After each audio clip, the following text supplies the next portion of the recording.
I got so much motherfucking design on right now.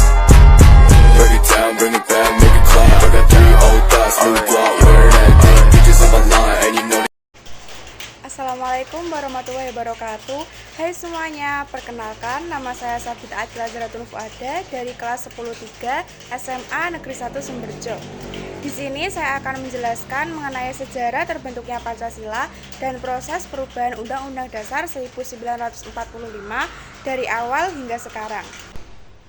Yang pertama, sejarah terbentuknya Pancasila. Sejarah terbentuknya Pancasila berawal dari rapat-rapat Dokuritsu Zumicho Sakai atau BPUPKI yang dibentuk pada tanggal 29 April 1945. BPUPKI bertugas menyelidiki setiap usaha, termasuk politik, ekonomi, dan lain-lain yang dibutuhkan dalam usaha pembentukan negara Indonesia. BPUPKI diketuai oleh Dr. Rajiman Wedyodiningrat. Dalam sejarahnya, BPUPKI menjalankan sidang pertamanya secara resmi pada tanggal 29 Mei sampai 1 Juni 1945. Dalam sidang ini, beberapa tokoh menyampaikan pidatonya mengenai perumusan asas dasar negara. Tokoh tersebut diantaranya adalah Muhammad Yamin, Supomo, dan Soekarno.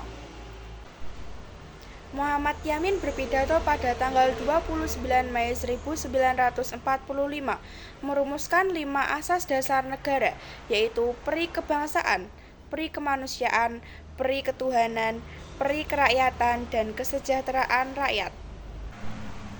Sementara Supomo berpidato pada tanggal 31 Mei 1945 mengenai dasar negara Indonesia merdeka, yaitu persatuan, kekeluargaan, mufakat dan demokrasi, musyawarah, dan keadilan sosial. Selanjutnya, pada tanggal 1 Juni 1945, Soekarno menyampaikan pidatonya mengenai 5 sila yang terdiri dari kebangsaan Indonesia, internasionalisme atau peri kemanusiaan, mufakat atau demokrasi, kesejahteraan sosial, dan ketuhanan yang Maha Esa. Inilah momen Pancasila dikenalkan untuk pertama kalinya. Pada pidatonya, Soekarno menyampaikan bahwa dasar-dasar negara yang telah ia usulkan tidak tepat bila diberi nama Pancadharma, melainkan menurut kawannya yang ahli bahasa, dasar-dasar ini lebih tepat diberi nama Pancasila, yaitu Panca yang berarti 5 dan Sila yang berarti asas atau dasar. Demikian pada tanggal 1 Juni 1945 dinyatakan sebagai hari lahirnya Pancasila. Demikian yang dapat saya sampaikan mengenai sejarah singkat terbentuknya Pancasila. Yang kedua, proses perubahan Undang-Undang Dasar 1945. Undang-Undang Dasar Negara Republik Indonesia tahun 1945 merupakan konstitusi pertama negara Indonesia. Dalam perkembangan sejarah, ketatanegaraan konstitusi negara Indonesia pernah mengalami perubahan beberapa kali. Perubahan ini terjadi karena dipengaruhi oleh keadaan dan dinamika politik yang berkembang di Indonesia.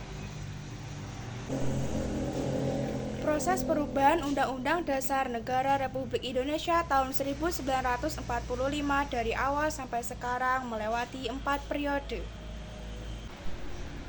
Periode pertama pada tanggal 18 Agustus 1945 sampai tanggal 27 Desember 1949 saat awal disahkan oleh PPKI pada tanggal 18 Agustus 1945 berlakunya Undang-Undang Dasar Negara Republik Indonesia tahun 1945. Periode kedua pada tanggal 27 Desember 1949 sampai tanggal 17 Agustus 1950. Undang-Undang Dasar Negara Republik Indonesia tahun 1945 diganti menjadi Konstitusi Republik Indonesia Serikat 1949. Periode ketiga pada tanggal 17 Agustus 1950 sampai tanggal 5 Juli 1959.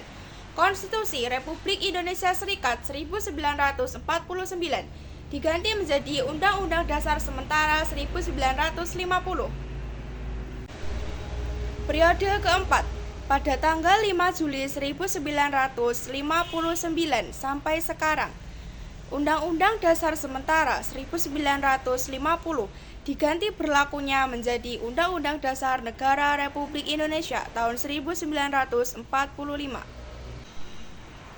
Demikian proses perubahan Undang-Undang Dasar 1945 yang dapat saya sampaikan. Apabila ada kesalahan, mohon dimaafkan. Jangan lupa untuk selalu belajar dan tetap semangat. Wassalamualaikum warahmatullahi wabarakatuh. Thank you for watching. I got 3 old thoughts, new block, learn that. Bitches on my line,